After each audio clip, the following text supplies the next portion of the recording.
এই দেখুন আমার ছাদের বাগান, গাছগুলো কি সুন্দর সতেজ হয়ে উঠেছে না? কিন্তু এই গরমে গাছের একটু বাড়তি যত্ন তো লাগে, তাই আমি এই বোতলে কিছুটা জল ভরে নিচ্ছি।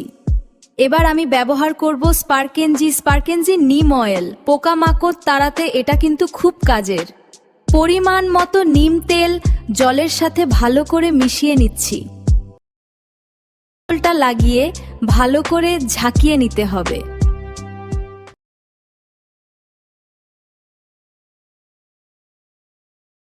এই মিশ্রণটা এখন আমি টমেটো আর বাকি গাছে স্প্রে করে দেব।